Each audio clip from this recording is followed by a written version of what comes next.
आप ये समझते हो जो बाबा साहब की तस्वीर लेके आ गया ये तो हमारा आदमी है।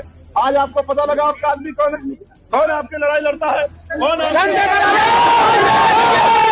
और मुझे शर्म आती है कहने में, और मैं कहना भी जरूर चाहूंगा, हमारा पढ़ा लिखा बुद्धिजीवी समाज जिन्होंने ये आंख बंद कर ली और ये नहीं सोचा कि जिनके पीछे आज खड़े हो रहे वो कल जब हमारे समाज के अधिकारों की बात आएगी तो वो बोलेंगे नहीं बोलेंगे।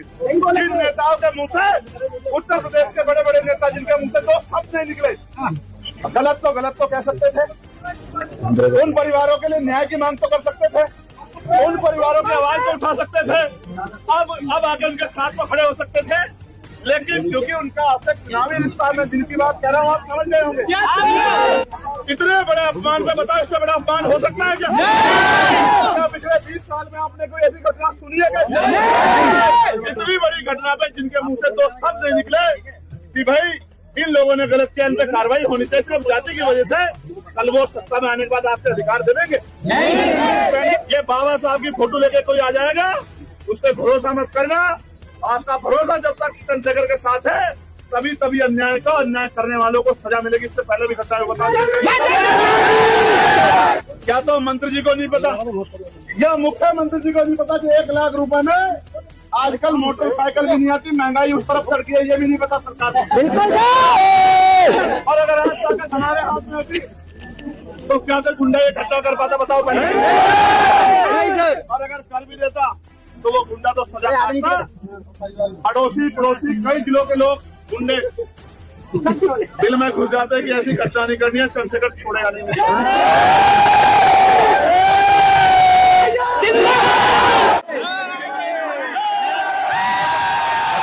फिर से एक बार अपनी बात कहने के लिए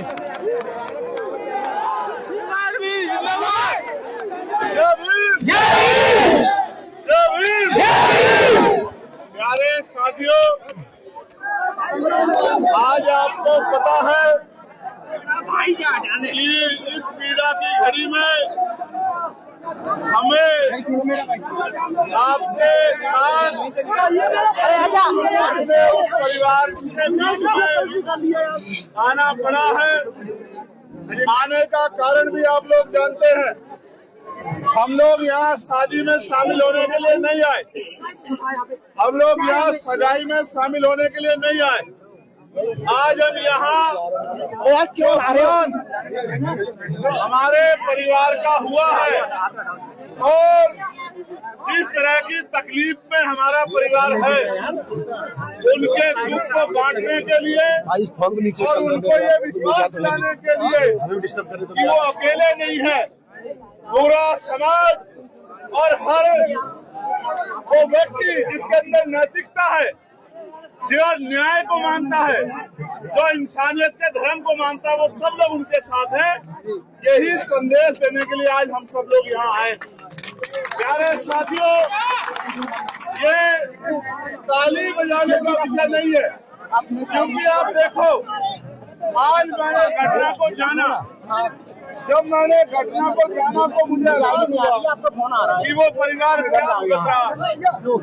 मैं उन बेटियों से मिला, वो बेटियां खाना नहीं खा रही है, वो पानी तक नहीं पी रही है, उनकी माँ और उनके पिता उनके आगे हाथ जोड़ रहे हैं, वो बच्चियां आंसू रो रही है। वो आंसू तो देखने में पानी के हैं लेकिन उन आंखों से खून बह रहा है, क्योंकि जिन आंखों में सपने थे बड़े बड़े, आज उन सपनों को कुछ गुंडों ने गुंडागर्दी के जरिए उन सपनों को चकनाचूर कर दिया। मुझे और आज सबको यहाँ पहुँचने में पीड़ा है, लेकिन मैं ये सोचता हूँ कि आज ये परिवार हम सबकी तरफ देख रहा है कि हम लोग उनका साथ देंगे, तो साथ के बाहर जाने से नहीं होता। वो साथ हमें उनका हाथ पकड़ के और कंधे में कंधा मिला के उनका देना।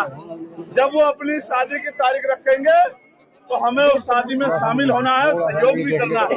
सहयोग इसलिए करना है कि उनका बहुत बड़ा नुकसान भी हुआ। आपने देखा एक पिता अपनी तरफ से लोन लेके अपनी बेटियों के हाथ में पूरा खाना बना हुआ, पूरी मिठाई बनी हुई, पूरा सामान तैयार, और सब कमन दो भाई मेरे। जिन गुंडों की वजह से हुआ वो गुंडे गिरफ्तार तो हो गए हैं, लेकिन जब तक उनको सजा नहीं मिलेगी हम लोग चैन से बैठने वाले नहीं हैं। अभी परिवार को खतरा है कि जिन गुंडों ने ये घटना की, ऐसा ना हो कल वो जेल से आके उन बच्चियों को या परिवार का जहाँ रिश्ता उनको परेशान करे, या उन लोगों को जिन्होंने कार्रवाई की, क्योंकि उन्होंने धमकियां दी, इसकी जानकारी पुलिस को भी है। तो उन्होंने 2 मांग मुझसे रखी है, उन मांग को मैं पूरा करूंगा। इस बात में आपको विश्वास दिलाता हूं। इनकी मांग ये है, पहली तो उनको वो भय के साए में है। हालांकि मैं मानता हूं कि किसी भी जाति में सब लोग बुरे नहीं होते, कुछ ही लोग ऐसे गुंडा तत्व होते हैं जो गांव के संस्कार और बहन बेटियों के सम्मान की परवाह नहीं करते। मैं मानता हूं हर जाति में ऐसे आदमी बहुत बड़ी संख्या में नहीं।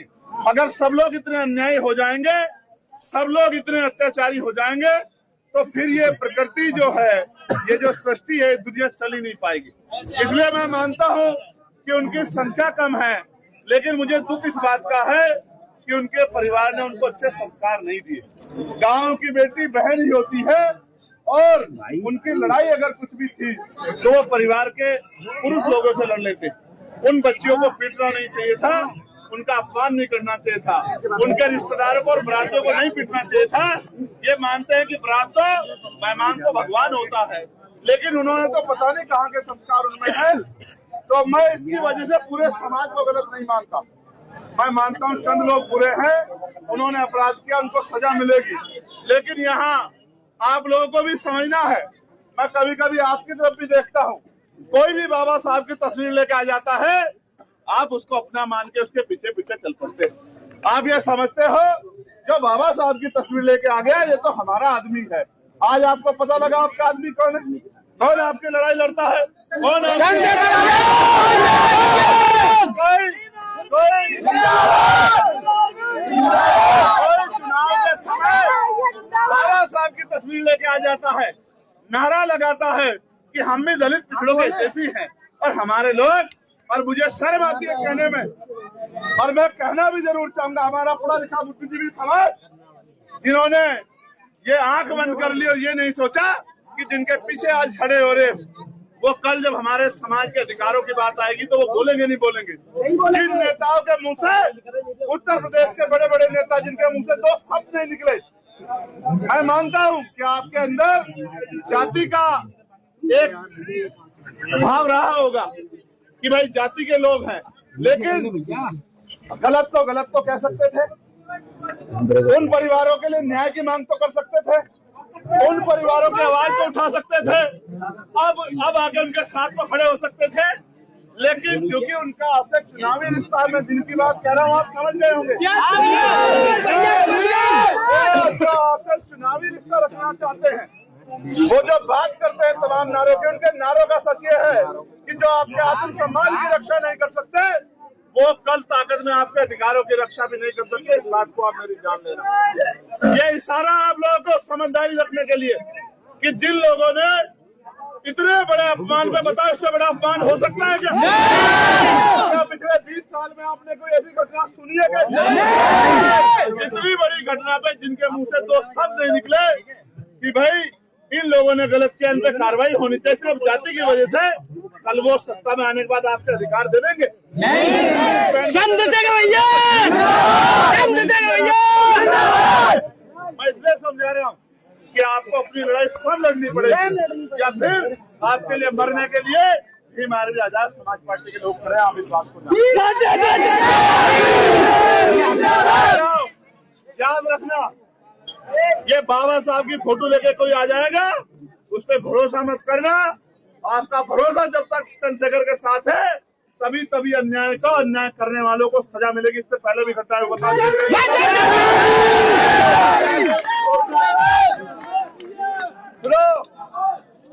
गिरफ्तार और घोषणा पे 15 हो गए नहीं हो गए? भैया मेरा वॉलेट दे रहा है, किसी को मिला तो बता दीजिए। यार शांत रहे।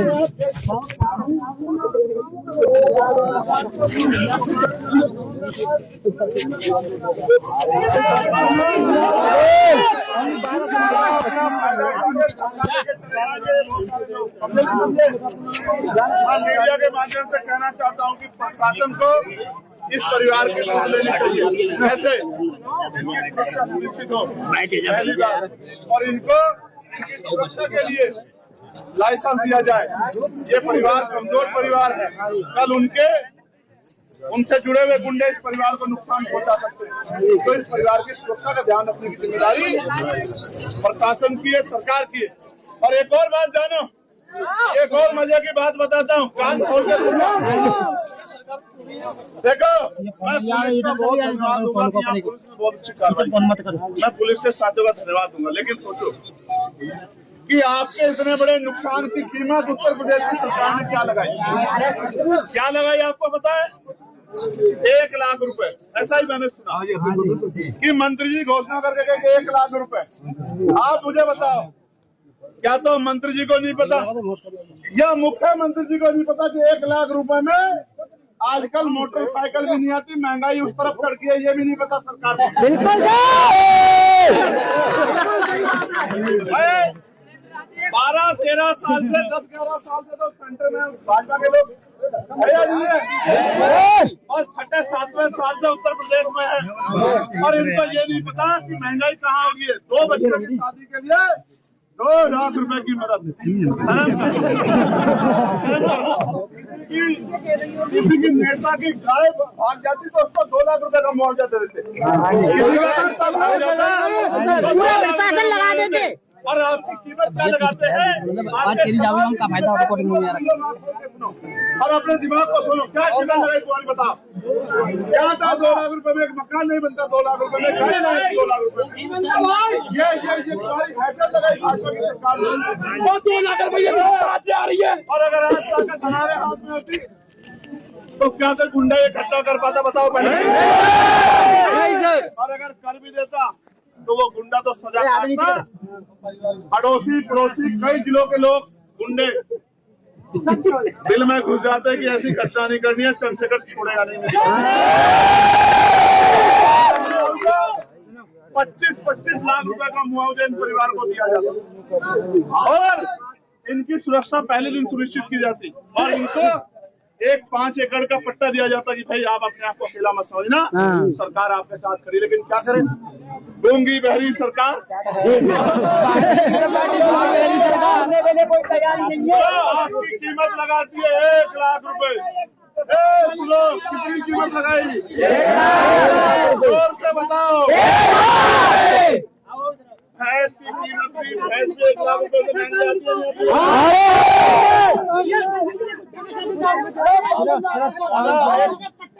अब हम खत्म करते हैं अपनी, सुन लो।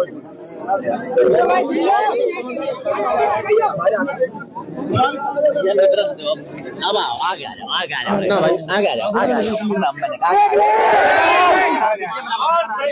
यार यही तो गड़बड़ है। क्या कर रहे हो? क्या चल रहे हो? सरकार में जो कहते हैं वोट दे दो हमारा नारा है, एडीए पता नहीं क्या बताते। और दूसरे कौन है जो 1 लाख रुपए कीमत लगाते हैं? दोनों ही आपके लिए नुकसानदायक है। आपकी रक्षा सुरक्षा संभव होगी तो जब चंद्रशेखर आजाद ताकत में आएगा तभी संभव होगी, और कोई रास्ता नहीं है। तो अपनी सोच को मजबूत रखोगे नहीं रखोगे? क्या इसी अन्याय को सहते रहोगे? बताओ। एक बाबा आए कह रहे जमीन का पट्टा दबा लिया। हमारा दलित नेता चंद्रशेखर आजाद है। अभी पट्टा जो लोग दबाए हैं ना, आप कागज दे दो, वो पट्टा उगल देंगे, आप चिंता मत करो। और जिस दिन ताकत होगी एक की जगह 2 पट्टे देंगे आपको। आप अपने कागज गाड़ी पहुंचा दो, बाकी हमको छोड़ दो।